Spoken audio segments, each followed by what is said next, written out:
The courtroom was silent as Serena's voice rang out, trembling with desperation. "I want half of your money. I gave you everything." Kellen, calm and composed, rose to his feet. "Everything," he replied coldly. "You mocked me, abandoned me, and chose someone else's wealth over our family. You deserve nothing." His legal team presented damning evidence, texts, videos, and testimonies that dismantled her every claim. The judge's gavel fell, dismissing her lawsuit with prejudice. Serena's face crumbled as Kellen walked out, victorious and unshaken, leaving her in the ruins of her choices. But before we dive deeper into this story, let me know where you're watching from in the comments below. And if you enjoy stories like this, don't forget to subscribe and hit the notification bell so you never miss out on more. The morning sun filtered through the slatted blinds of Kellen Hayes' home office, casting a warm golden glow that danced across the polished hardwood floor. The room was meticulously organized, a testament to the disciplined mind that worked within its walls. A sleek black desk sat at the center, supporting an array of monitors that hummed softly, each glowing with lines of cascading code. The faint scent of freshly brewed coffee lingered in the air, mingling with the subtle metallic tang of electronics. Kellen's office was a sanctuary, a place where creativity met precision. Shelves lined with tech manuals and books on algorithmic theory framed the room, while minimalist decor emphasized functionality over flair. To his left, a corkboard pinned with handwritten notes and sketches revealed the evolution of his startup, a revolutionary payment processing platform poised to reshape the industry. As the sunlight crept higher, illuminating his focused face, Kellen's fingers moved with practiced efficiency across the mechanical keyboard. Each click resonated with purpose, his mind attuned to the rhythm of progress. The world outside was a distant hum. Inside this room, time seemed to pause, allowing him to pour every ounce of energy into the vision he'd been building for a decade. Kellen's eyes flickered momentarily to a photo tucked in the corner of his desk, a snapshot of a younger, more idealistic version of himself standing beside Serena Mororo. Her sharp, confident smile mirrored the ambition he once admired. The sight triggered a memory, pulling him back a decade to the early days of his career. At 26, Kellen had been a junior developer at a mid-sized tech firm, churning out code for uninspiring projects. His days blurred together until the day Serena walked into the office, a marketing consultant hired to improve the company's brand. She exuded confidence, her every word dripping with conviction. She didn't just walk, she strode, commanding attention without effort. They first spoke in the break room over bad coffee. "You're wasted here," she said bluntly, her sharp eyes scanning him. "You've got something most people don't, potential. But you'll never reach it if you stay comfortable." Her words lingered, igniting a spark Kellen hadn't realized he possessed. Over the weeks that followed, their conversations grew frequent and personal. Serena challenged him to think bigger, her charisma intoxicating. Their first dates were filled with discussions about ambition, success, and risk-taking. She painted vivid pictures of a future where they'd both rise above mediocrity. "You could be more than just another coder," she told him over dinner one night, her ruby-red lips curling into a smile that made his heart race. "You've got the talent to create something extraordinary, but you need to step out of this safety net." Those words became a mantra, echoing in his mind as he started sketching the first concepts for what would later become his startup. Serena's belief in him was magnetic, giving him the confidence to dream.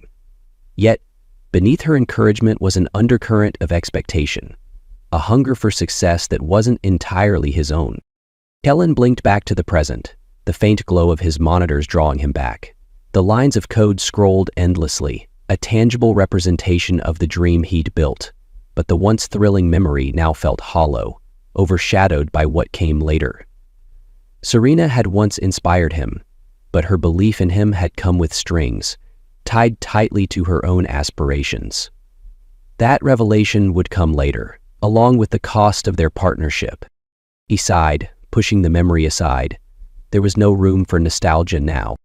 The notification pinged softly at the corner of Kellen's primary monitor, pulling his attention momentarily from the debugging script on his screen. A small banner displayed the result of the latest transaction batch. The average Dow pay had declined by 5%, processed successfully in the past hour. He allowed himself a rare smile, faint and fleeting, before clicking over to the company's financial dashboard. The numbers were undeniable. Payor Technologies, the platform he had poured a decade of his life into, was generating $250,000 in monthly revenue, and they hadn't even launched officially. Investors were clamoring for a piece of the action, the projections were shattering expectations, and the platform's algorithms were outperforming even his most optimistic simulations. It was everything he'd envisioned during countless sleepless nights, and more. Still, the victory felt bittersweet. His eyes shifted briefly to the closet across the room, where a brand new Tom Ford suit hung, tags still attached. He had bought it in anticipation of the company's official launch, imagining the moment he'd reveal his success to the people who once doubted him. A month ago, he had thought Serena would finally see the man she had underestimated. But now he saw that the approval he had craved for so long no longer mattered. The mechanical click of his keyboard echoed in the quiet room as he returned to the task at hand, refining the algorithm for transaction optimization. His mind, however, was split between the technical work and the weight of reflection. A knock at the door broke his concentration. Dan Rivers, his business partner and oldest friend, entered, holding a coffee cup in one hand and his tablet in the other. "Another batch just cleared, didn't it?" Dan asked with a grin, sinking into the chair opposite Kellen's desk. "I can see it on your face. How much this time?" $447,000 in an hour, Kellen replied, his tone measured. He leaned back in his chair, allowing himself a moment of satisfaction. The system's running smoother than ever. Investors are doubling down. Danny's grin widened. "Man, do you realize what we've built here? This isn't just some payment processor. This is a juggernaut. You've taken every critique, every dismissal, and turned it into..." He gestured to the room, the monitors, the sprawling dashboard on Kellen's screen. "This." Kellen met his gaze. "You think they see it now?" "Who? Serena, Trevor, the whole damn neighborhood?" Dan leaned forward, his expression serious. "Oh, they'll see it soon enough. Trust me, once the media gets a hold of our numbers, they'll realize what they walked away from. And when they do," he smirked, "it'll be too late." The word struck a chord, but Kellen's thoughts drifted again. He remembered the first time Serena had called his work a hobby, a comment delivered so casually it had taken him years to recognize it for the barb it was. Then there were the dinner parties with neighbors like Trevor Walsh, whose wealth came not from creation, but inheritance. Trevor's words still echoed. Why build something new when you can buy something proven? The memory stirred something sharp in Kellen. He'd stayed up that night coding until dawn, channeling his frustration into the system that now ran like a well-oiled machine, processing transactions faster than anything on the market. His phone buzzed, breaking his reverie. A message from Serena. "Don't forget Brielle's dance showcase tonight. Try not to embarrass us with one of your cheap suits." His jaw tightened. He glanced at the Tom Ford suit again but didn't move to retrieve it. Instead, he deleted the message and turned to Danny. "Let them underestimate me," Kellen said, his voice low but resolute. "They'll see the truth soon enough." "Damn right they will," Dan replied, lifting his coffee in a mock toast. "To the official launch, to shutting up every single person who ever doubted you, and to making Trevor Walsh choke on his old money pride." Kellen allowed himself a rare laugh, brief but genuine. "Let's make it happen." As the day stretched into evening, Kellen remained in his office, a relentless drive propelling him forward. His thoughts oscillated between the triumph of his work and the sting of betrayal that had fueled it. The monitors before him displayed a cascade of successes, transaction numbers climbing, client retention metrics glowing green, and emails from investors eager to increase their stakes. Beneath it all, a single truth grounded him. Success wasn't just about money or recognition. It was about proving, to himself and to others, that he was capable of greatness. The doubts Serena had planted the ridicule from neighbors, the indifference of his own daughter. They had all underestimated him. Now, Kellen was no longer working to earn their approval. He was working for something far greater, his own vision, his own legacy. And as the glow of the monitors reflected in his steely eyes, it was clear he had no intention of slowing down. Kellen's phone buzzed on the desk, its faint vibration breaking the steady rhythm of his keystrokes. He glanced over, the screen lighting up with a text from Serena. Escape. Don't forget Brielle's dance showcase tonight. Try not to embarrass us with one of your cheap suits. His jaw tightened, the words cutting deeper than they should. He had grown used to Serena's constant critiques, but this one came with a familiar sting, a reminder of how far apart they had grown. For years, her dissatisfaction had bubbled beneath the surface, but now it flowed freely, in sharp, biting messages like these. Kellen leaned back in his chair, his eyes flicking toward the framed photo on the corner of his desk. It was from a simpler time. Brielle, just 7 years old, beaming in her first recital costume. Serena stood beside her, smiling brightly, her hand resting lightly on Kellen's shoulder. It was the last time he could remember them feeling like a real family. The memory washed over him, vivid and bittersweet. It had been a chilly December evening, the air crisp with the promise of snow. Brielle had begged them to come to her recital early so they could watch her warm up. Her excitement was infectious, her giggles echoing through the auditorium as she practiced her routine. Kellen remembered Serena's genuine smile that night, free of the tension that later came to define their interactions. Afterward, they had taken Brielle out for ice cream despite the freezing temperatures.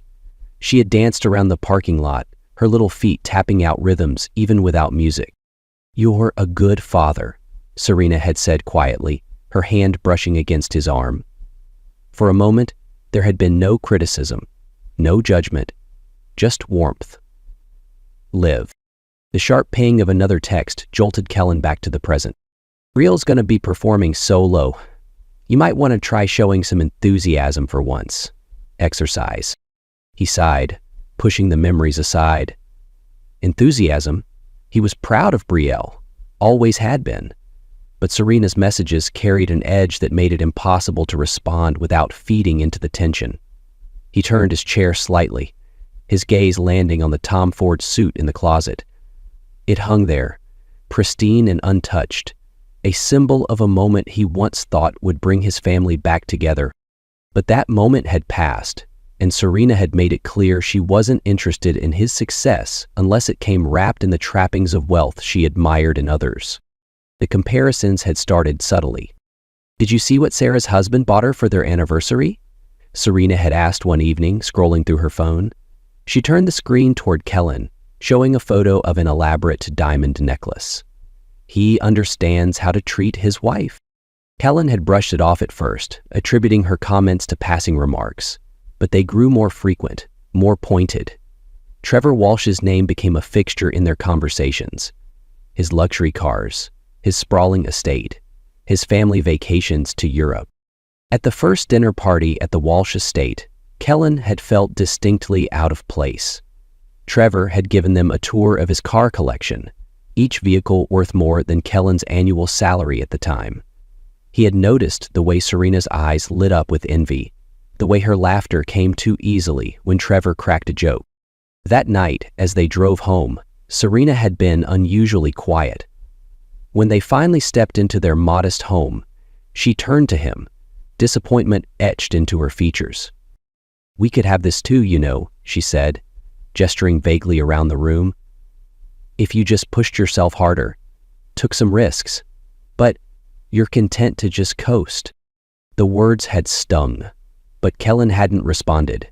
Instead, he spent the night in his office, pouring his frustration into the fledgling ideas for his startup. Mark. Now, Serena's dissatisfaction had taken root in Brielle as well. At 17, Brielle was no longer the curious, eager child who used to climb into his lap and ask him about his work. Her fascination with programming had been replaced by an obsession with designer clothes and social media. "Dad," she had said just last week, her tone heavy with exasperation, "can't you get a better car? Madison's dad just bought a Ferrari. It's embarrassing to be seen in your old truck." The words had hit him harder than he expected, not because of the car, but because of the shift in her values. She was parroting Serena, adopting the same disdainful tone, the same fixation on appearances. It felt like losing her all over again. Another text buzzed on his phone. This time it was Brielle. "Don't forget my allowance. Madison's dad is taking us shopping and I don't want to look broke." Kellen checked the time. 10:23 a.m. on a Thursday. "Shouldn't she be in school?" He typed a response. "Shouldn't you be in class?" "Oh." The reply came almost immediately. "Half day. Told you last week. God, do you even listen?" Her dismissive tone echoed in his mind long after the conversation ended. Kellen stared at the lines of code on his monitor, his focus slipping as the memories weighed on him. The warmth and connection he once shared with his family had been eroded by Serena's relentless comparisons, her fixation on what they didn't have. And now, Brielle, his little girl, seemed to be following the same path, valuing status over substance. He clenched his jaw, forcing himself to focus. The numbers on his screen didn't lie. His work was paying off. Success was within reach, even if the people closest to him couldn't, or wouldn't, see it. He pushed back from his desk, crossing the room to glance at the Tom Ford suit one more time. The time for proving himself to Serena and Brielle had passed. Now, his focus was solely on proving something to himself. Kellen sat at his desk, staring at the text from Brielle on his phone. "Madison's dad is taking us shopping, and I don't want to look broke." The words burned in his mind, not just for their content, but for what they represented. A gulf that had grown between him and his daughter. It wasn't just the allowance request or the dismissive tone. It was the deeper realization that Brielle, once his curious, bright-eyed child, now saw the world through a lens shaped by materialism. He couldn't pinpoint the exact moment things had changed. Brielle had always been inquisitive, spending hours in his office as a child, asking endless questions about his work. "How does the computer know what to do, Daddy?" she would ask, her wide eyes lighting up as he explained the basics of coding in ways she could understand. She'd even tried writing her first simple script under his guidance, laughing with glee when it worked. But somewhere along the way, that spark of curiosity had dimmed. Now her attention was consumed by designer labels, influencer culture, and the approval of her wealthier friends. And he couldn't deny that Serena had played a significant role in steering Brielle down that path. The shift had been gradual, like a slow tide eroding the foundation of their family. It began with small things, Serena's offhand remarks about their home or the car Kellen drove. "Trevor just remodeled their kitchen," she mentioned one evening over dinner, her tone casual but pointed. "They put in one of those imported Italian ranges. It's stunning. Makes ours look outdated." Kellen had brushed it off, but the comments became more frequent. Comparisons to Trevor Walsh and his family were woven into nearly every conversation. By the time the Walshes had hosted their first neighborhood dinner party, Serena's envy was palpable. She had spent weeks planning their outfits, ensuring they looked presentable enough to match Trevor and Eleanor's standard. During the party, Trevor had shown off his wine collection, boasting about rare vintages and casually mentioning the six-figure price tag of his latest acquisition. Kellen had stood quietly to the side, sipping a modest glass of red, while Serena laughed a little too loudly at Trevor's jokes. Later that night, Serena's disappointment was clear as they walked to their car. "You don't have to pretend that didn't bother you," she said, her voice sharp. "Don't you want more for us? For Brielle?" "We have plenty," Kellen replied evenly. "A home, security, and each other." "Plenty?" Serena scoffed, gesturing at their surroundings. "That's what someone says when they're settling." Those conversations had set the stage for Brielle's gradual transformation. As Serena grew increasingly vocal about what their family lacked, Brielle began to internalize those frustrations. Kellen noticed it in the way she spoke about her friends. "Madison's dad bought her a new car for her Sweet 16, Brielle said one day, scrolling through photos on her phone. "It's a Tesla. Isn't that cool?" Kellen, caught off guard, nodded absently. That's nice. But what's wrong with waiting until you're older to drive? Brielle had rolled her eyes. Seriously, it's not just about driving, it's about showing people you've made it. Madison says people actually judge you based on what car you show up in. Don't you get that? Her tone wasn't just impatient. It was tinged with disbelief, as if Kellen's values were incomprehensible to her. That moment stayed with him, a warning sign he couldn't ignore. The influence of her wealthier peers only grew. Serena's frequent lunches with Eleanor Walsh and the other socialites often included Brielle, who soaked in their world of designer handbags and luxury vacations. When Brielle started asking for specific brands, names that Kellen barely recognized, he realized how much her environment had shaped her priorities. "Dad, can you get me the new Chanel sneakers?" she had asked one evening, holding up a photo on her phone. Kellen glanced at the price tag and raised an eyebrow. $1,200 for a pair of shoes? Brielle, that's not reasonable. Her expression darkened. Madison has them. Everyone has them. You wouldn't understand because you don't care about how people see us. That's not true, he replied, keeping his voice calm. I care about the example I set and the values I teach you. Shoes like these won't define your worth. Well, they do to other people, she snapped before storming off. Conversations like that became more frequent. Each one left Kellen feeling more isolated, like he was fighting a losing battle against a tide of materialism and societal pressure. The Brielle he remembered, the one who had once been fascinated by how things worked and delighted in solving problems, was slipping further away. Serena, instead of helping bridge the gap, only widened it. Her constant comparisons and subtle digs at Kellen's choices fueled Brielle's growing disdain. You're holding us back, Serena had said bluntly during an argument one night after Brielle had gone to bed. You're so focused on this startup of yours that you've forgotten how to provide for us now. Startup is providing, Kellen shot back. It's paying for this house, for Brielle's school, for the life we live. Barely, Serena retorted. Meanwhile, Madison's family just spent the summer in Europe. First class everything. What did we do? Stay here and eat takeout because you were working? Kellen had clenched his fists, swallowing his frustration. There was no point in arguing. Serena didn't see the long-term vision, only the immediate comparisons. The emotional distance between Kellen and Brielle deepened as Serena and their daughter became more aligned. They shared inside jokes about fashion and social events, often leaving Kellen feeling like an outsider in his own home. One evening, Kellen overheard them talking in the living room. Dad doesn't get it, Brielle said, her tone dismissive. He's so obsessed with his computers, he doesn't even notice what's important. Serena's laugh was quiet but complicit. You're not wrong. But that's why we're here, sweetheart, to show him what real ambition looks like. Kellen stood frozen in the hallway, the weight of their words sinking in. It wasn't just about wealth anymore. It was about respect, and he could feel their slipping further away. By the time Serena and Brielle began openly favoring Trevor Walsh's family as role models, Kellen knew the dynamic had shifted entirely. Brielle no longer looked to him for guidance or validation.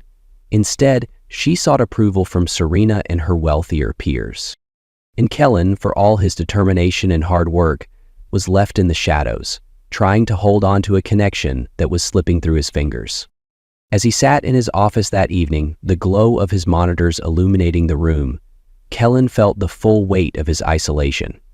He wasn't just building a company. He was building a lifeline, something that would outlast the fleeting priorities that had consumed Serena and Brielle, something that would prove, once and for all, that his values, his persistence, and his vision were more than enough. But for now, the divide between them felt insurmountable. And though the pain of it cut deep, Kellen resolved to focus on what he could control: his work, his future, and the quiet satisfaction of knowing he was building something that no one, not even the people he loved most, could take away from him. The quiet hum of Kellen's office was broken by the faint sound of voices drifting through the slightly open window. He paused mid-keystroke, the familiar tone of Serena's voice catching his attention. She was outside, pacing the driveway, her phone pressed to her ear. The conversation, initially muffled, grew clearer as she moved closer to the house. "Yes, everything's arranged," Serena said, her voice low and confident, tinged with the kind of smug satisfaction Kellen had come to dread.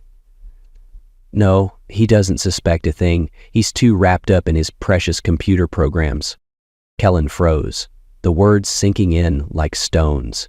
He leaned back in his chair, his pulse quickening as he strained to hear more. Serena's voice was sharper now, deliberate, each word like a calculated move in a game he hadn't realized he was losing. "The movers will handle it while he's in his office," she continued. "By this time tomorrow, Brielle and I will be settled in Beverly Hills." "And Kellen?" She laughed softly, a sound that felt colder than anything he had ever heard from her. "He'll be nothing but an unfortunate memory." Kellen's stomach churned as the weight of her words settled over him. He shifted his gaze to the photo on his desk, the one of him, Serena, and a younger Brielle, all smiling in what now felt like a cruel illusion.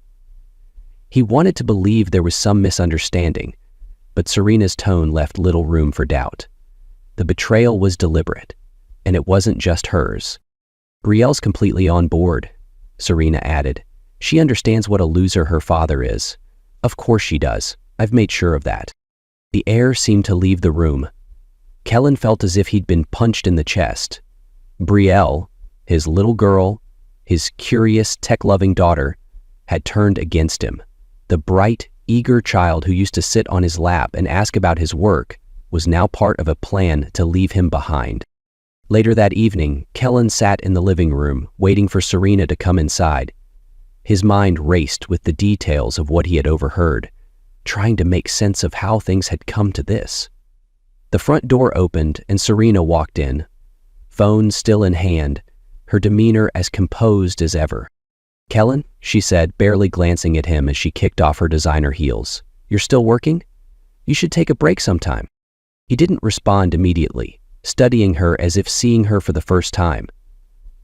How long had she been planning this? How much of what they shared had been a lie? Serena finally noticed his silence and raised an eyebrow. "Is something wrong?" He chose his words carefully. "I overheard you on the phone earlier." "I overheard you on the phone earlier." For a split second, something flickered in her eyes. Fear, perhaps, but it was quickly replaced by a cool mask of indifference. "Oh? And what did you overhear?" "Enough," he said evenly, his voice quieter than he intended. "Enough to know about the movers, about Brielle, about Asher." Her expression hardened and she crossed her arms. "Then I guess we can skip the pretense. You weren't supposed to find out until tomorrow." The casual cruelty of her admission stunned him. "You were just going to take Brielle and leave? No explanation? No discussion?" Serena shrugged, as if it were the most reasonable thing in the world. "What's there to discuss, Kellen? You've been checked out for years. You think I don't notice how much time you spend in that office, pouring your energy into some pipe dream? Meanwhile, Brielle and I have been waiting for you to wake up and realize what you're losing." "What I'm losing?" Kellen's voice rose, incredulous. "I've been working to build something for us, for all of us, and this is how you repay me?" Serena scoffed. "You call that building something? Playing entrepreneur while real men like Asher are out there making actual money? You're pathetic, Kellen, always have been." The words hit like a physical blow, but it was her next sentence that cut the deepest. "He looks work serious," the doctor said. "Rubrio sees it too," Serena continued. "She knows you'll never measure up. That's why she's coming with me. She deserves better." Kellen's fists clenched at his sides. "You've poisoned her against me." "No," Serena said, her voice cold and deliberate. "I've shown her the truth." The following morning, Kellen woke to the sound of movement downstairs. Boxes were being packed, furniture shifted. He stood at the top of the stairs, watching as the movers carried out pieces of their life together, each item another reminder of how quickly it was all unraveling. Brielle appeared at the bottom of the stairs, her backpack slung over one shoulder. She glanced up at him briefly before looking away, her expression unreadable. "Brielle," Kellen called out, his voice breaking slightly. "We need to talk." "What's there to talk about?" she replied, her tone flat. "Mom already explained everything." "She explained her version of things," Kellen said, descending the stairs. "But I want to hear from you. Is this what you really want?" Brielle hesitated, her fingers tightening around the strap of her bag. "It's what's best for us, Dad. You don't get it. You're too focused on your company to see how miserable we've been." "Miserable?" Kellen echoed. "You think I've been working this hard for myself? Everything I've done has been for this family. For you." A new sound. Her gaze hardened. "If that were true, you'd be here for us, not locked away in your office." "I've been building something that could change our lives," he said, his voice pleading now. "You used to understand that. You used to believe in me." "That was before I realized belief doesn't pay the bills," Brielle snapped.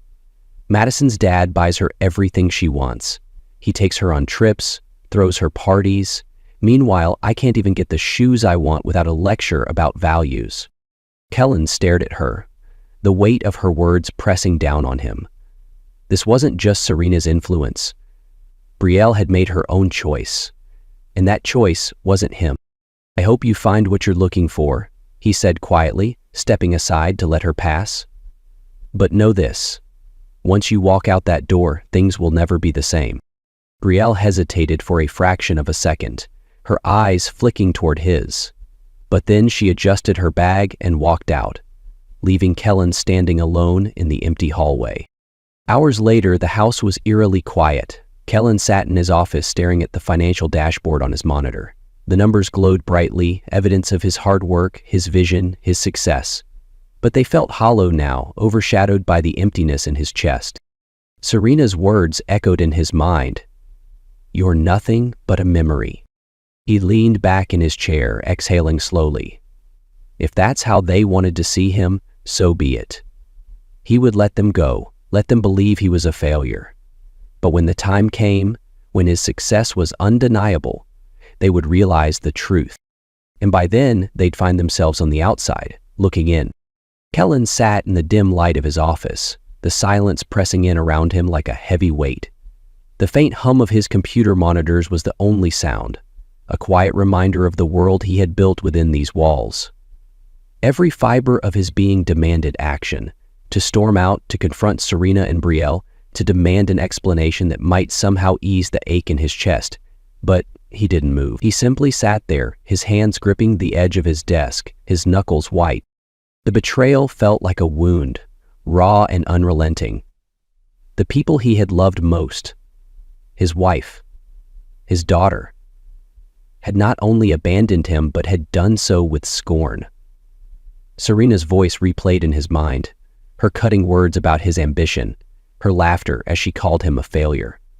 Worse, Brielle's cold dismissal echoed louder still. She had chosen Serena's vision of wealth and status over the values he had tried to teach her. But Kellen knew anger wouldn't serve him now. He could feel it bubbling beneath the surface, a fiery mix of pain and resentment, but giving into it would accomplish nothing. Slowly, deliberately, he exhaled, forcing the tension from his body. He couldn't change their choices, he could only control his own. He turned to his computer screens, the bright glow illuminating his face. The financial dashboard displayed the numbers that had once filled him with pride, $250,000 in monthly revenue, and growing. Investors were lining up. The platform's performance exceeded every projection, and the launch was just weeks away. These were the fruits of his labor, the validation of every late night and every sacrifice he had made. The anger began to transform, cooling into something harder, sharper. Resolve. They had underestimated him. Serena had called him a dreamer, a man with no spine. Brielle had accused him of being disconnected, out of touch with what mattered, but Kellen knew better. His work mattered. His vision mattered, and he would prove it, not through words or confrontation, but through success so undeniable it would echo in every corner of the life they had chosen to leave. The sound of the door opening broke his thoughts. Dan Rivers stepped into the office, his sharp eyes immediately taking in Kellen's stiff posture and the tension in his expression. He held 2 coffees, setting one down on the desk before pulling up a chair. "You look like you've been through hell," Danny said bluntly, leaning back and studying his friend. "Want to tell me what's going on?" Kellen hesitated, his fingers tapping lightly against the desk. "Serena and Brielle are leaving," he said finally, his voice even but tight. "They've been planning it for months." Serena hesitated, then said. Dan raised an eyebrow. "And you found out how?" "I overheard her," Kellen admitted. "She's taking Brielle and moving in with Asher Calloway. Movers are coming tomorrow." For a moment, Dan said nothing, his expression shifting from surprise to anger. "That's cold, even for her." He looked thoughtful. Kellen nodded, his jaw tightening. "She said I'm a failure, that Brielle deserves better. And apparently, Asher is the better option." Dan let out a low whistle. "So what are you going to do?" "Nothing," Kellen said firmly. "Let them go. They've made their choice." "Nothing?" Dana leaned forward, disbelief etched across his face. "Kel, you can't just let them walk all over you like this." Kellen's gaze hardened, his voice steady. "I won't beg. I won't argue. If they think I'm a failure, fine. I'll let my success speak for itself." Danny studied him for a long moment before nodding slowly. "All right," he said finally. "Then let's make sure that success is loud enough to drown out every word they've ever said." The next few days passed in a blur of focused work. Kellen threw himself into his startup with a renewed sense of purpose. The pain of Serena and Brielle's departure lingered, but he channeled it into productivity, using the hurt as fuel to drive him forward. Every keystroke felt deliberate, every decision infused with a quiet determination. He refined the platform's algorithms, ensuring their efficiency exceeded anything else on the market. He reviewed the investor pitch deck, fine-tuning every detail to perfection. And he worked late into the night, the glow of his monitors casting long shadows across the room. But it wasn't just the work. Kellen began to change, subtly but unmistakably. The man who once sought validation in Serena's approval was gone, replaced by someone stronger, someone who no longer needed external affirmation. He had always believed in his vision, but now he believed in himself. One evening, Daniel stopped by the office again, a bottle of whiskey in hand. He poured 2 glasses, sliding one across the desk to Kellen. "To the launch," Dan said, raising his glass, "and to proving every doubter wrong." Kellen clinked his glass against Danny's, a small but genuine smile tugging at his lips. 2. Building something that lasts. They drank in silence for a moment before Danny spoke again. "You know, this is going to sting for a while, what they did." Kellen nodded. "I know. And you're okay with just letting it be?" "I'm not letting it be," Kellen said, his voice firm. "I'm just not wasting my energy on anger. They don't believe in me? Fine, but I believe in me. And when they realize what they walked away from, it'll be too late." Danny grinned. "That's the Kellen I like to see." As the days turned into weeks, the distance between Kellen and his old life grew. Serena and Brielle moved out, leaving behind only faint echoes of the family they had once been. But Kellen didn't dwell on the loss. He had a company to build, a dream to realize, and a point to prove, not to them, but to himself. The official launch of Pyre Technologies loomed closer, and the excitement around the platform was palpable.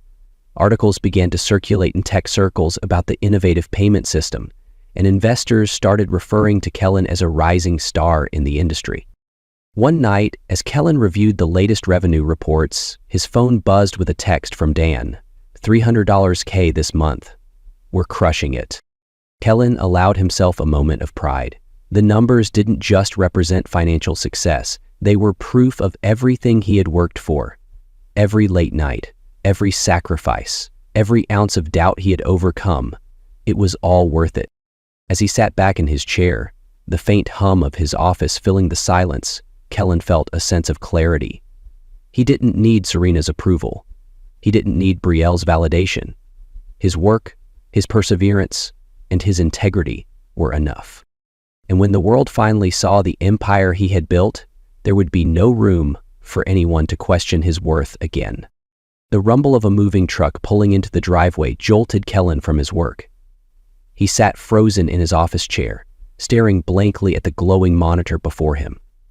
The soft clatter of footsteps and muffled voices followed, each sound sharp and intrusive against the heavy silence of the house.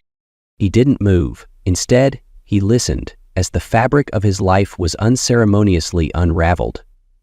Boxes being dragged across the floor, drawers opening and slamming shut, voices giving instructions. The occasional laugh from the movers felt like a cruel mockery of the weight of the moment. Kellen glanced at the clock on the wall, 9:47 a.m. It was earlier than he had expected, but maybe that was intentional. Serena always had a knack for strategic exits, and this one seemed no different. She wanted to leave quietly, efficiently, without confrontation, just another loose end to tie up before stepping into the life she believed she deserved. Finally, after what felt like hours, Kellen stood. His legs felt heavy as he walked to the window of his office. From the second floor, he had a clear view of the driveway. The movers were loading the last of the boxes into the truck. Serena stood nearby, clipboard in hand, her designer sunglasses shielding her eyes. She looked every bit the composed, confident woman she had always projected to the world. Her demeanor was professional, detached, as though this were nothing more than a business transaction. Then his eyes fell on Brielle. She was standing by the open door of the truck, scrolling through her phone. Her posture was casual, her expression indifferent. The bright, eager little girl who used to beg him for bedtime stories, who used to sit on his lap and ask him to explain lines of code, was gone. In her place was a teenager who barely glanced at the house she was leaving behind. Kellen's throat tightened as he leaned against the window frame, watching the scene unfold. He felt rooted to the spot, unable to move, unable to speak. What could he say that he hadn't already said? What words could undo the months of manipulation, the years of Serena's subtle yet corrosive influence on their daughter? A sharp knock at the office door pulled him from his thoughts. He turned to see Dana standing there, concern etched into his features. "They're really doing it, huh?" Dan said quietly, stepping into the room. Kellen nodded, his jaw tight. "Looks like it." Dan hesitated, glancing out the window. "You want me to say something? Stop them?" "No," Kellen said firmly, though his voice wavered. "Let them go. This is their choice." Dana studied him for a long moment, then nodded. "All right," he said, his voice heavy. "But if you need anything." "I'll be fine," Kellen replied, though he wasn't sure if it was true. He turned back to the window, his eyes following the movers as they closed the truck's back doors. As the truck rumbled to life, Serena stepped toward the passenger door. For a moment she paused and looked up at the house, her expression unreadable. Kellen wondered if she felt even a flicker of regret, a moment of doubt about what she was leaving behind. But then she turned and climbed into the truck, her movements decisive. Brielle followed, pausing briefly at the edge of the driveway. She looked back at the house, at the window where Kellen stood, and their eyes met. For a fleeting second, Kellen thought he saw something in her expression. Hesitation? Guilt? Pain? But just as quickly, she looked away, slipping into the truck without a word. The silence that followed was deafening. Kellen stood at the window long after the truck had disappeared down the street, his reflection staring back at him in the glass. His chest felt hollow, as though the act of watching them leave had carved something out of him. He returned to his desk, his movements mechanical, his mind replaying every moment that had led to this. Serena's sharp criticisms, her comparisons to wealthier families, her dismissal of his work. Brielle's gradual shift from an adoring daughter to a distant, materialistic teenager. And now, the final blow. Their departure, their rejection of everything he had tried to build for them. The knock came again. Dan, still there, poked his head through the door, Kellen, you sure you're good? I mean, this is... I'm fine, Kellen interrupted, his voice firmer this time. He didn't meet Danny's eyes as he sat down and opened his laptop. I've got work to do. Dan hesitated but finally nodded. All right, I'll be downstairs if you need me. Dan came downstairs, touching her arm, concerned. When the door closed, Kellen let out a long breath. He stared at the screen in front of him, the lines of code suddenly blurring together. His chest tightened, but he forced the emotion down, compartmentalizing the pain as he had done so many times before. An hour later, his phone buzzed on the desk. It was a text from Serena. We're on our way. Please don't contact us. It's better this way. The message was clinical, devoid of emotion, as though she were confirming a canceled appointment. Kellen stared at it for a long time before finally deleting it. He turned back to his computer, the glow of the screen casting shadows across his face.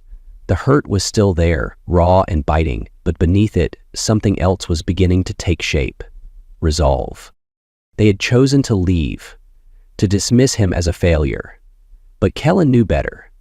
He knew the value of what he was building, the potential of the platform he had spent years perfecting, and he knew, with absolute certainty, that success would be the ultimate response. That night, as the house settled into an unnatural quiet, Kellen worked late into the hours, the clatter of his keyboard filling the empty space. He didn't dwell on Serena's words or Brielle's indifference. He didn't replay their departure in his mind. Instead, he poured everything he had into his work, each keystroke a declaration of his determination. They thought he was a failure. They thought they could walk away and leave him behind. But Kellen Hayes wasn't finished, not by a long shot. Kellen sat at his desk, bathed in the soft glow of his monitors, the hum of the machines a quiet companion in the stillness of the night. The pain of Serena and Brielle's departure lingered like an open wound, but something else had begun to take root within him. Determination. The numbers on his screen told a story that no one could dismiss. Payor Technologies was thriving, and its growth showed no signs of slowing. He scrolled through the latest reports, his eyes scanning the projections. The platform had processed another $200,000 in transactions that day alone, surpassing even his most optimistic expectations. He leaned back in his chair, his mind racing. The work wasn't just a distraction, it was a lifeline, a beacon pulling him out of the darkness. A sharp knock at the door broke his focus. Dame Rivers entered, carrying a bottle of bourbon and 2 glasses. His tie was loosened, and his expression was a mix of exhaustion and excitement. "You're still here," Dan said, setting the bottle on the desk. "Not that I'm surprised." Kellen offered a faint smile. "Where else would I be?" DNA poured 2 glasses, sliding one across the desk. "To the grind," he said, raising his glass. "To building something that lasts," Kellen replied, clinking his glass against Danny's before taking a sip. Dan leaned back in his chair, studying Kellen. "You're quiet tonight, more than usual." Karen smiled. Kellen set his glass down, his fingers tapping lightly against the desk. "I've been thinking." "About them?" Donna asked, his tone cautious. "For a while, yes," Kellen admitted. "But now, no. I'm thinking about what comes next." Dan raised an eyebrow. "What's the plan?" Kellen's voice was calm, deliberate. "Success." The next morning, Kellen and Dan met with a group of investors in the sleek conference room of a downtown skyscraper. The city skyline stretched out behind them, a fitting backdrop for the vision they were about to present. Dan opened the meeting with a pitch that was polished and persuasive, outlining Payor Technologies' progress and its potential to disrupt the payment processing industry. Kellen listened, his hands folded in front of him, waiting for his turn to speak. When Dan finished, the room turned to Kellen. He stood, his movements deliberate, his gaze steady. "Payor isn't just another payment processor," he began, his voice firm but measured. "It's a redefinition of what payment systems can be. Faster, more secure, and infinitely scalable. The algorithms we've developed aren't just ahead of the competition, they're years ahead, and we're just getting started." He paused, letting his words settle. "I know there are risks. Every startup comes with them. But look at the numbers. Look at the growth. This isn't just an idea, it's a revolution, and you have the chance to be part of it. The investors exchanged glances, their interest evident. Questions followed, sharp, probing questions about scalability, market saturation, and competition. Kellen answered each one with precision, his confidence unwavering. By the end of the meeting, the investors were nodding, their skepticism replaced with enthusiasm. "We'll double our commitment," one of them said, rising to shake Kellen's hand. "This is something special." As the room emptied, Danny turned to Kellen, a grin spreading across his face. "You nailed it." Kellen allowed himself a small smile. "We nailed it." Later that evening, back in his office, Kellen sat at his desk, reflecting on the day's events. The success of the meeting was a turning point not just for the company, but for him personally. For the first time in months, he felt a sense of clarity, a renewed focus. The door creaked open, and Dan appeared, a triumphant glint in his eye. He held up his phone, the screen glowing with a new message. "Guess who just emailed? An angel investor from Silicon Valley. He wants in." Kellen arched an eyebrow. "How much?" "Enough to triple what we just secured," Danae said, sitting down across from him. "He's been following our progress. Says he doesn't want to miss the boat." Kellen leaned back in his chair, a rare moment of satisfaction washing over him. "It's happening." "It's more than happening," Danny replied, pouring another glass of bourbon for them both. "It's taking off, and you know what? It's because of you. You never gave up, not even when everyone else would have folded." Kellen stared at his glass, his thoughts drifting to Serena's words. "You're a failure. Brielle deserves better." He set the glass down, his voice steady but laced with steel. "Success is the best revenge." Dana smirked, raising his glass. "To revenge." "To the future," Kellen corrected, his gaze firm. "To proving them all wrong." The weeks that followed were a whirlwind of progress. Payor Technologies secured additional funding, its valuation skyrocketing as news of its innovation spread. Kellen worked tirelessly, perfecting every aspect of the platform, ensuring that no detail was overlooked. The team expanded, hiring some of the brightest minds in the industry. Kellen led them with quiet determination, his focus unrelenting. The pain of the past didn't fade, but it no longer consumed him. Instead, it drove him, pushing him to achieve more, to build something undeniable. One night, as Kellen reviewed the latest reports, his phone buzzed with a text from Danny. "100K in transactions today. We're officially crushing it." Kellen smiled, a rare but genuine moment of pride breaking through. He replied simply, "Just the beginning." He leaned back in his chair, the glow of his monitors illuminating his face. The road ahead was long, but for the first time in a while, Kellen felt certain of one thing. He was on the right path. The internal memos, Kellen thought. Let Serena and Brielle think what they wanted. Let the world doubt him. When the truth of his success was undeniable, they would all see. And by then, Kellen Hayes would be too far ahead to look back. The quiet hum of Kellen's office filled the air, a low, steady rhythm that mirrored his heartbeat as he stared at the glowing screen in front of him. The cascading lines of code offered a strange solace, a sense of control in a world that had unraveled so quickly. He had spent hours here since Serena and Brielle left, channeling every ounce of anger, hurt, and betrayal into the one thing that had never failed him, his work. Each keystroke was deliberate, purposeful, a tangible declaration of his determination. Kellen had always believed in his vision, but now it wasn't just about building a successful company. It was about proving, to himself more than anyone, that the value Serena and Brielle failed to see in him wasn't just real, it was immeasurable. Danny arrived later that evening, carrying a bag of takeout and a look of concern. He set the bag on the edge of the desk and dropped into the chair across from Kellen. "You've been holed up in here for days," Dan said, eyeing him carefully. "When's the last time you slept?" Kellen didn't look up, his fingers moving across the keyboard. "I'm fine." "Yeah, you look fine," Dan replied dryly, like someone who's trying to outrun a train. Kellen paused, his hands hovering over the keyboard. He glanced at Danny, his expression unreadable. I have to keep moving. Why?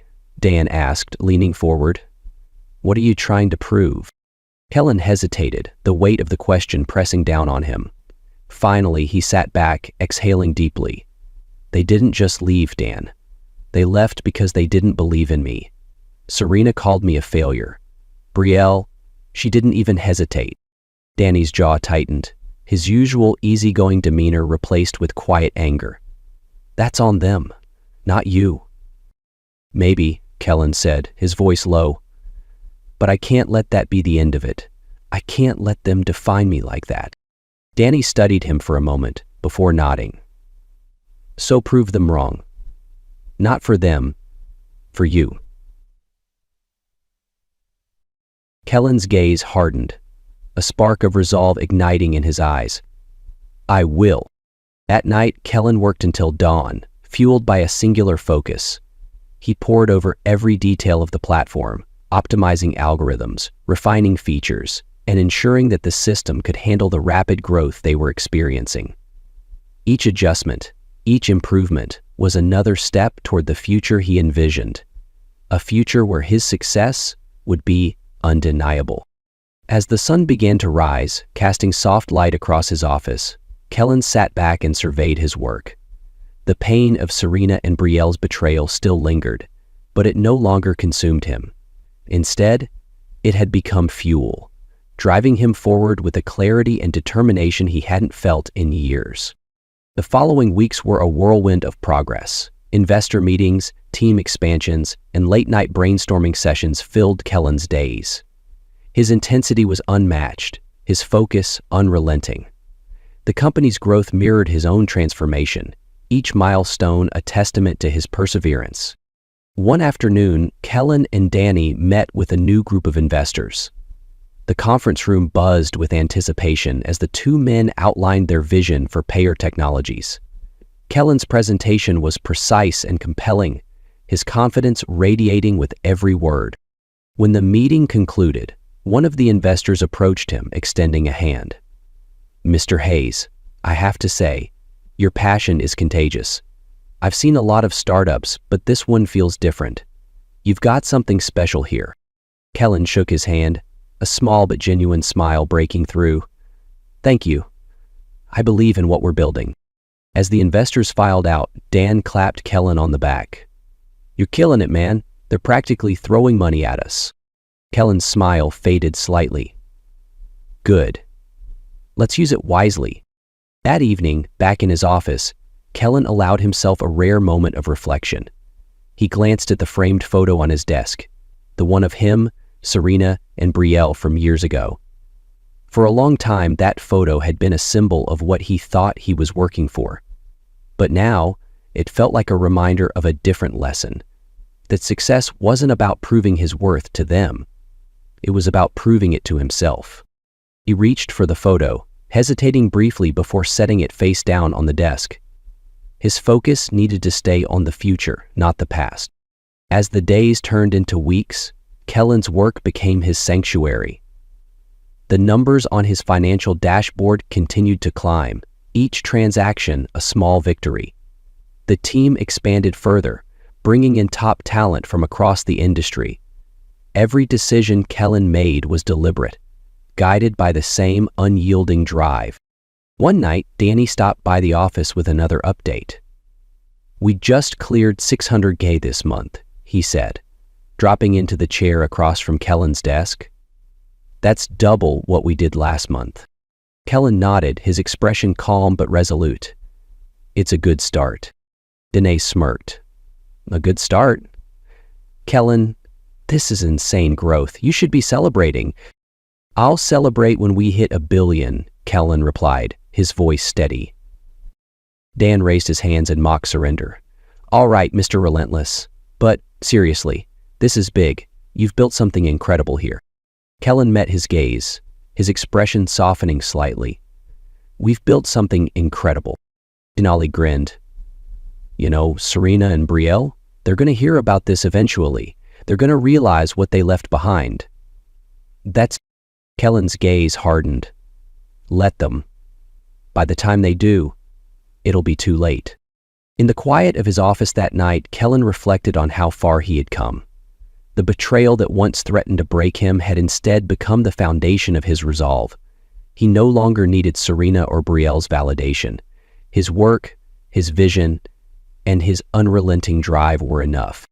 As he leaned back in his chair, the glow of his monitors illuminating the room, Kellen felt a sense of peace for the first time in months. He had found strength in his pain, transforming it into something extraordinary. And when the world finally saw what he had built, there would be no doubt that Kellen Hayes was a force to be reckoned with. The bright, polished lights of the downtown high-rise conference room reflected off the glass awards adorning the central table. Kellen Hayes stood at the head, flanked by Danny Rivers and their executive team, as journalists and photographers crowded the space. The announcement was historic. Payer Technologies had officially crossed a valuation of $1 billion. Kellen adjusted his tie, his face calm and composed, though the gravity of the moment was not lost on him. Just 5 years ago, this had been nothing more than a dream, a collection of lines of code and sleepless nights. Now, it was a tech powerhouse revolutionizing payment systems across industries. The world was finally taking notice. The magazine covers followed quickly. Forbes dubbed him tech's relentless innovator, with a cover story delving into his journey from junior developer to industry leader. The Wall Street Journal highlighted Payor's groundbreaking algorithms and their impact on global finance, while Time ran a profile titled The Billion-Dollar Visionary. Kellen found himself in demand, fielding interview requests and invitations to speak at major tech conferences. During one such interview, the host leaned forward, her tone curious but respectful. Kellen, Mr. Hayes, Payor Technologies has achieved what many startups can only dream of. To what do you attribute your success? Kellen smiled faintly, the expression not quite reaching his eyes. Persistence, a willingness to see past immediate obstacles and focus on the bigger picture. Any advice for those who look up to you as a role model? He paused, considering his words carefully. Success isn't about proving others wrong. It's about proving yourself right. If you believe in what you're building, let that belief guide you. Everything else will follow. The response drew applause from the audience, but for Kellen, it was more than a soundbite. It was the truth he had lived by. While Kellen's star continued to rise, the cracks in Serena and Brielle's lives deepened. Serena's relationship with Asher Calloway, once a shining promise of wealth and status, had crumbled under the weight of his fraudulent empire. News of Asher's indictment on multiple counts of financial misconduct had spread like wildfire, forcing Serena to leave the luxurious Beverly Hills mansion she had fought so hard to attain. The sleek cars, designer clothes, and lavish parties were gone, replaced by courtrooms and unpaid bills. The private school Brielle attended dropped her from their roster, citing unpaid tuition. They moved into a modest 2-bedroom apartment in Van Nuys, a stark contrast to the life Serena had envisioned. One evening, Serena sat at the small kitchen table, staring at a stack of overdue notices. Her once flawless nails tapped anxiously against the edge of the table as she scrolled through her phone, scanning headlines about Kellen's latest triumphs. Billion-dollar innovator Kellen Hayes expands Payor Technologies to global markets. Final question. The accompanying photo showed Kellen standing confidently at a podium, his suit tailored to perfection, the world hanging on his every word. Serena's fingers tightened around her phone. The man she had dismissed as a failure, whose ambitions she had mocked, was now gracing magazine covers. Meanwhile, she was juggling eviction notices and applying for jobs she felt were beneath her. Brielle wasn't immune to the fallout either. She sat on the edge of her bed, scrolling through her social media feed, where Madison Walsh and other former friends flaunted their designer wardrobes and luxurious vacations. Brielle's envy was palpable, but it was mixed with something deeper: regret. One post stopped her cold. It was an article about her father. The headline read, "Kellen Hayes launches billion-dollar education initiative." The article detailed his plan to build technology training centers for underserved communities, a project aimed at empowering the next generation of innovators. A photo accompanied the piece, Kellen standing in a construction zone, sleeves rolled up, explaining his vision to a group of students. He looked confident, self-assured, and entirely unlike the man Brielle had dismissed. Her phone buzzed with a message from Madison. "OMG, why didn't you tell me your dad is famous now?" Brielle didn't respond. Instead, she set her phone down and stared out the window, her thoughts tangled. She had chosen wealth over loyalty, status over substance, and now she was left with neither. For Kellen, the contrast between his rise and their fall wasn't a source of satisfaction, but a quiet reminder of the choices that had led them all to this point.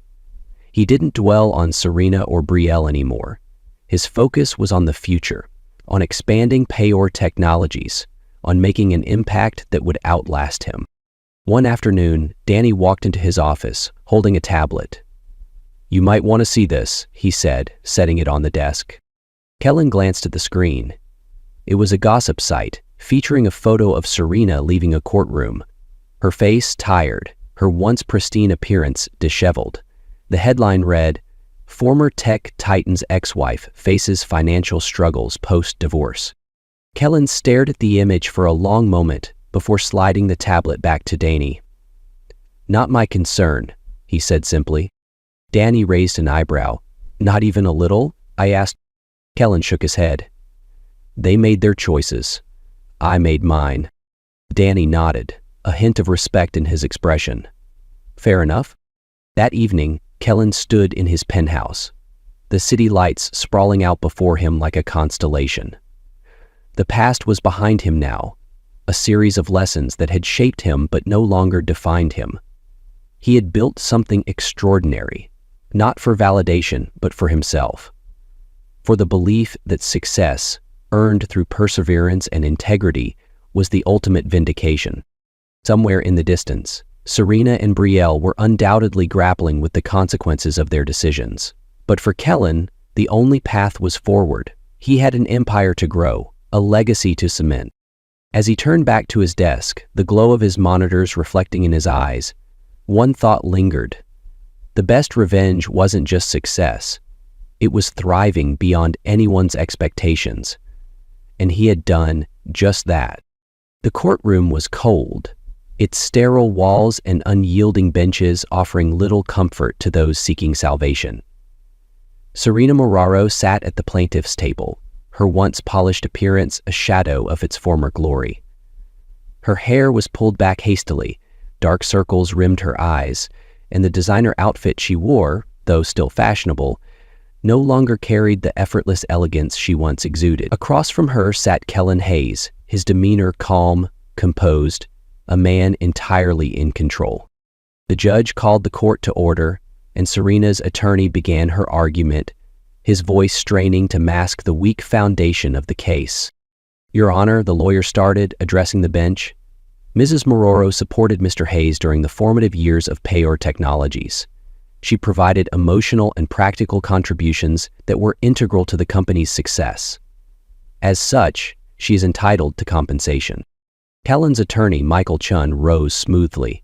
His sharp suit and measured tone exuded confidence. "Your Honor, the evidence will show that Ms. Moraro did not support Mr. Hayes but actively undermined him. We have video recordings, text messages, and witness testimonies to substantiate this." Serena's mind raced as Michael spoke, each word unraveling her carefully constructed narrative. Her plan had been straightforward. Cast herself as the long-suffering spouse who had sacrificed everything for her husband's success. But now, faced with the cold precision of Kellen's legal team, she realized how flimsy her claims truly were. Michael presented his first piece of evidence, a video taken during a country club event. The courtroom filled with Serena's own voice, light with laughter yet heavy with disdain. "My husband? Oh, he plays with computers all day, calling himself an entrepreneur. It's embarrassing, really. A grown man acting like a college student with a startup dream. The room was silent as the video ended. Serena's face burned, and she avoided the judge's gaze. Michael continued, unfazed. We also have text messages sent by Ms. Mororo to friends and family, mocking Mr. Hayes' work ethic and ambition. Furthermore, we have documentation of her planning to leave the marriage months before Pyors Technologies achieved success. At the defendant's table, Kellen watched Serena without a flicker of emotion. There had been a time when he would have bent over backward to appease her, to win her approval.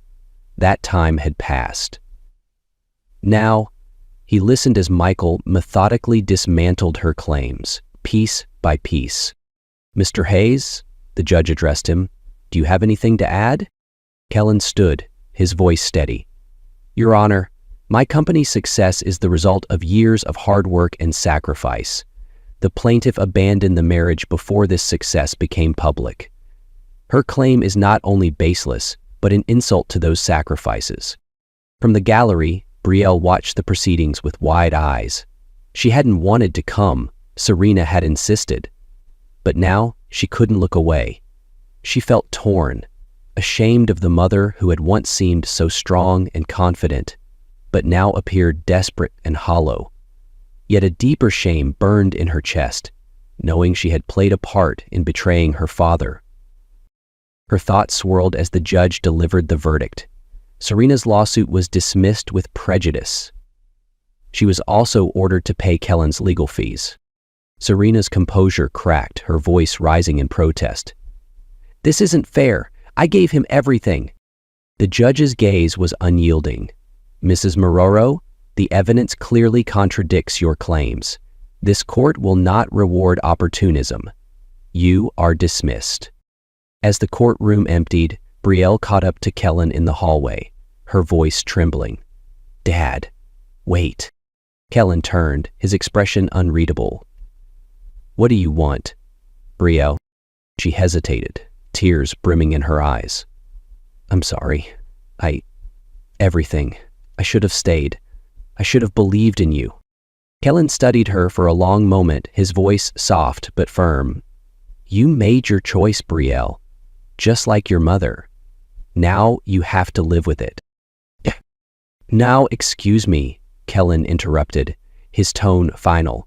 He walked away, leaving Brielle standing alone in the cold corridor. That evening, Serena sat in their small apartment, staring blankly at a stack of unpaid bills. The court fees had left her finances in shambles, and no amount of pleading had swayed the judge. The walls, once lined with the luxury she had craved, now felt suffocating. The headlines on her phone didn't help. Pyors Technologies founder Kellen Hayes prevails in court against ex-wife. Brielle entered the room quietly, her face pale. Mom, she said hesitantly, what do we do now? Serena sighed, her voice hollow. We survive. Across the city, Kellen sat in his penthouse, the skyline a tapestry of lights stretching endlessly before him. He held a glass of whiskey in his hand, the amber liquid catching the glow of his monitors. The headlines were already buzzing with news of the trial, but he paid them little mind. This wasn't a victory to celebrate. It was simply justice served. Dana walked in, holding his own glass. So, that's done, he said, sitting across from Kellen. Feel any better? Kellen shook his head. Not really, but at least it's over. Danny raised his glass, to moving forward. Kellen clinked his glass lightly, to never looking back. As the night stretched on, Kellen returned to his work, the quiet hum of progress drowning out the echoes of the past. For him, the only path was forward, and he had no intention of slowing down. The knock on the door was hesitant, almost timid. Kellen glanced up from his work, his expression hardening as he crossed the room. Opening the door, he was met with Brielle's familiar face, though it carried none of the arrogance he remembered. Her eyes were red, rimmed with tears, and she looked smaller somehow, as if the weight of recent months had diminished her. Dad? she said softly, her voice trembling. "Can I come in?" Kellen hesitated for a moment before stepping aside. She entered the apartment, her movements uncertain, and stood awkwardly near the edge of the room. The silence between them stretched, heavy and loaded with unspoken words. "I know I'm the last person you want to see," Brielle began, her voice barely above a whisper, "but I needed to talk to you." Kellen crossed his arms, his face impassive. "What is it, Brielle?" She looked down, tears spilling onto her cheeks. "I'm sorry. For everything. For how I treated you, for choosing Mom's lies over you. I... Her voice cracked, and she took a shaky breath. "I was wrong. You deserved better." Kellen's gaze didn't waver. He wanted to feel something. Anger, sadness, even pity. But all that remained was a dull ache. "You made your choice," he said evenly. "You prioritized wealth and appearances over family, over loyalty." "I was stupid," Brielle said, her voice desperate now. "I was caught up in everything Mom said, in everything I thought mattered. But it didn't. None of it did. And now that it's gone, you come to me?" Kellen replied, his tone cold. "Is this about guilt, Brielle? Or regret?" Her silence was answer enough. Kellen sighed, stepping back toward his desk. "You can't undo what you did. Trust is earned, not given freely. And you broke mine." Brielle's tears fell harder as she whispered, "Isn't there any way to fix this?" "No," Kellen said firmly, his voice unyielding. "Not now. Maybe not ever." "Sir." As she turned to leave, her shoulders hunched in defeat, Kellen felt the pang of loss resurface. But he let her go, knowing that some bridges were better left burned. The polished glass of Kellen's new corporate headquarters reflected the sprawling city skyline, a testament to his growing empire. Inside, the buzz of productivity filled the air as employees hurried through the halls, their energy matching the meteoric rise of Pyor Technologies. Kellen stood in his corner office, the sunlight streaming through floor-to-ceiling windows as he reviewed the latest financial report. The numbers were staggering. Pyor had broken into global markets, with revenue projections surpassing anything he could have imagined 5 years ago. A knock at the door broke his focus. Dan stepped in, holding a tablet. Was Bradley there before? "Another feature just launched in Europe," Dan said with a grin. "User engagement is through the roof. Oh, and Forbes wants to run a follow-up piece on your success." Kellen allowed himself a small smile, his gaze steady. "Schedule it for next month. Let's focus on the expansion for now." "You've come a long way, man," Dana said, setting the tablet down. "Feels good, doesn't it?"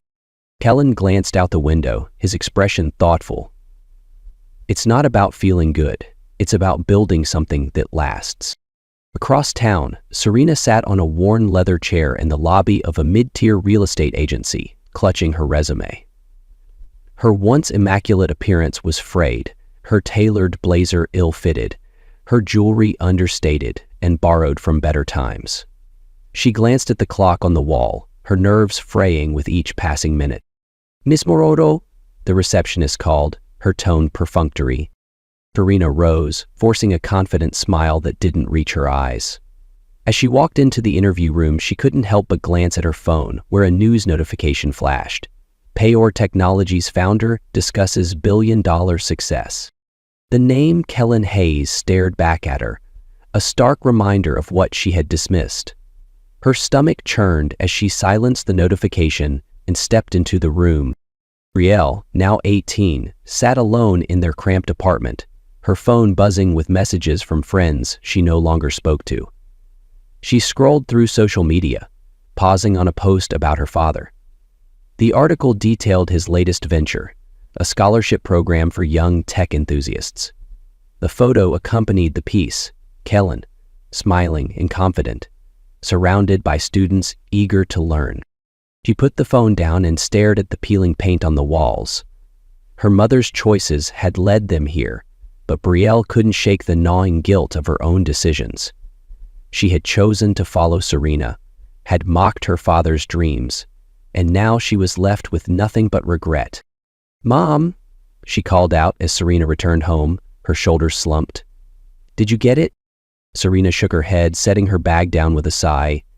"No, they said I'm overqualified." Brielle didn't respond, the familiar excuse falling flat. Instead, she whispered, "I want to see Dad." Serena's head snapped up. "Why? After everything, you think he'll just forgive you?" "I have to try," Brielle said, her voice trembling. "I can't keep living like this." A week later, Brielle stood outside Kellen's office building, clutching her phone nervously. She had tried calling him, but her messages went unanswered. Now, she was here in person, hoping to find the courage to walk through the glass doors. Inside, Kellen was finishing a meeting when his assistant appeared in the doorway. "Mr. Hayes," she said cautiously, "your daughter is downstairs." Kellen stiffened, the words hanging in the air. He closed his laptop slowly, his face unreadable. "Tell her I'm busy." The assistant hesitated. She seemed, different. "Maybe you should, I said I'm busy," Kellen interrupted, his tone firm. "Send her away." Downstairs, Brielle waited, her heart sinking as the receptionist delivered the message. "I'm sorry," the woman said, her tone kind but resolute. "Mr. Hayes can't see you today." Brielle nodded, blinking back tears as she turned to leave. She had expected this, but the rejection still cut deeply. That evening, Kellen sat in his penthouse, staring at a photo on his desk. It was an old one. Brielle as a child, her face lit with curiosity as she sat on his lap, asking questions about his work. He had kept it, though he rarely looked at it anymore. The ache of betrayal was still there, but it was tempered by the life he had built without them. Danae entered, a glass of whiskey in hand. "I heard Brielle came by," he said, sitting across from Kellen. Kellen nodded, his expression guarded. "She did. And you sent her away." "I did," Kellen said, his tone even. "She made her choice, Dan. She walked away when it mattered most." Danny took a sip of his drink, studying his friend. "People change, Kellen. Maybe she's trying to fix things." "Maybe," Kellen replied, his gaze steady. "But some things can't be fixed." Danae didn't push further, sensing the finality in Kellen's voice. As the city lights twinkled outside his window, Kellen turned his attention back to his work. His empire continued to grow, a monument to his perseverance and vision. Serena and Brielle had chosen a different path, one shaped by short-sighted ambition and misplaced priorities. And now, they were living with the consequences. For Kellen, the choice was clear. The past was behind him, and the future was his to define. And he would do so with the same relentless focus that had brought him here, proving to himself and to the world that success was the best revenge of all. Kellen sat in his office, the skyline of the city stretching out before him, a gleaming reminder of how far he had come. The quiet hum of the room was interrupted by the soft buzz of his phone on the desk. A message from his assistant appeared on the screen. "Serena and Brielle are in the lobby. They're asking to see you." He stared at the words for a long moment, his face impassive. The message carried the weight of unresolved history, but it did not unsettle him, as it might have in the past. The choices had been made long ago, and the consequences had already been set in motion. Downstairs, Serena paced nervously in the lobby, her usual confidence frayed at the edges. Brielle sat quietly beside her, clutching her phone but not looking at it. The opulence of the building seemed to press down on them, a stark contrast to their modest lives now. "We'll see us," Serena said firmly, though her voice carried an edge of desperation. "He has to." "Mom," Brielle said softly, her tone uncertain. "What if he doesn't?" Serena didn't answer. She didn't have to. The fear in her eyes said everything. Upstairs, Kellen rose from his desk and walked to the window, his hands clasped behind his back. He watched the city below, the sprawling streets a reflection of the empire he had built from the ground up. His mind drifted briefly to the past, the moments when he had fought for Serena's approval. when he had believed Brielle's loyalty was unshakable. Those memories felt distant now, like a version of himself he no longer recognized. His phone buzzed again. This time, his assistant's voice came through the intercom. "Mr. Hayes, should I send them away?" Kellen turned from the window, his jaw tightening. "Yes," he said after a moment, "and make sure security knows they are not to return." The message was relayed, and a quiet tension filled the lobby as the receptionist approached Serena and Brielle. "I'm sorry," she said politely but firmly. "Mr. Hayes isn't available, and he's asked not to be disturbed." Serena's expression faltered, and she glanced at Brielle, who looked down, her face pale. For a moment, it seemed as though Serena might argue, but instead, she simply nodded, her shoulders slumping. "Come on, Brielle," she said, her voice hollow. "Let's go." Brielle hesitated, her eyes flicking toward the elevator bank as though hoping her father might appear. But when it became clear he wouldn't, she rose silently and followed her mother out the door. That evening, Kellen sat alone in his penthouse, the city lights casting long shadows across the room. On his desk sat a folder filled with documents detailing the next phase of Pyre Technologies' expansion. He had always been meticulous about planning, ensuring that every decision was calculated, every risk measured. But tonight, his thoughts wandered, unbidden, to the encounter that hadn't happened. He thought of Serena's determination to mold their lives into the image of wealth and status, and how that pursuit had ultimately left her with nothing. He thought of Brielle's once bright curiosity, dimmed by misplaced priorities and Serena's influence. And he thought of the quiet moments, long gone, when they had felt like a family. Dane arrived, his usual confidence tempered with concern. He poured a glass of whiskey and handed it to Kellen. "So, they showed up," he said, sitting across from him. "They did," Kellen replied, his tone neutral. "And you sent them away?" "Yes." Dan studied him for a moment before speaking. "Do you ever wonder if you're being too hard on them?" Kellen took a sip of his drink, the amber liquid warming his throat. "No," he said firmly. "They made their choice. They left when it mattered most, and they did it without looking back. I owe them nothing." But Brielle chose Serena's vision of success over loyalty to her father, Kellen interrupted, his voice colder now. "She mocked me. She dismissed me. And now, when the life they chose has fallen apart, they come back expecting forgiveness." Danny nodded slowly. "Fair enough." Kellen returned to his desk after Danley left, his focus shifting back to the documents before him. The numbers and projections brought him clarity, a reminder of the world he had built, not out of revenge, but out of belief in his own potential. He no longer needed the approval of Serena or Brielle, nor did he crave their acknowledgement of his success. Success wasn't about proving them wrong anymore. It was about proving to himself that he was capable of greatness, independent of their choices or opinions. It was about living a life defined by his values: persistence, integrity, and vision. At the edge of the city, in their modest apartment, Serena sat staring at a blank wall, the weight of rejection settling over her. Brielle, curled up in the corner of the room, scrolled aimlessly through her phone, stopping on another article about her father's latest venture. The headline read, "Tech Titan Kellen Hayes invests in education for the underserved." She stared at his photo for a long moment, her chest tightening. She wanted to reach out again, to try one more time, but something in his expression, the quiet strength, the unwavering determination, told her it would be futile.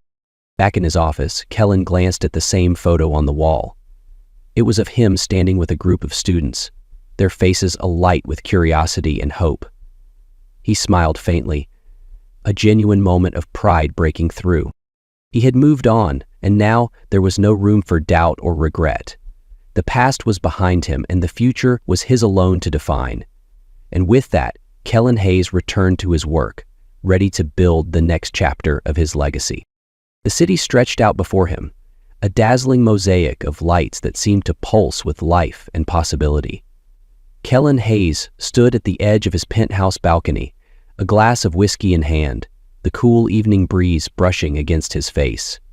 He gazed at the skyline, his reflection faintly mirrored in the glass railing. A man transformed by the trials and triumphs of the past decade. For years, the weight of proving himself had driven him, fueled by the betrayal and dismissal of those he once held closest. He had worked tirelessly, pouring his pain into purpose, his doubt into determination. And now, the fruits of that labor stood undeniable. $1 billion company, a respected legacy, and a reputation as one of the most innovative minds in the tech world. But it wasn't just about the accolades. Kellen knew his success wasn't measured by the wealth he had amassed or the magazine covers that bore his name. It was in the lives he had impacted, the employees whose careers he had nurtured, the students whose futures were brighter because of his scholarship programs, the communities transformed by his vision. And that meaning was its own reward. For a moment, his thoughts drifted to the shadows of his past. Serena and Brielle's departure had once felt like a wound that would never heal. But now, that pain seemed distant, like an old scar, visible but no longer tender. Their choices had shaped them just as his choices had shaped him. And while he wished them no harm, he knew he had made the right decision in closing that chapter of his life. He took a slow sip of his drink, savoring the warmth that spread through his chest. This was what freedom felt like. Freedom from the need for validation, from the ghosts of disappointment, from the burdens of his past. As he turned back toward his office, the faint glow of his monitors casting light onto the polished floor, Kellen allowed himself a small smile. His reflection caught his eye once more, and this time he saw not a man haunted by betrayal, but one defined by resilience and vision. He had built something lasting, something that mattered. And in the quiet of that moment, Kellen Hayes knew he was exactly where he was meant to be.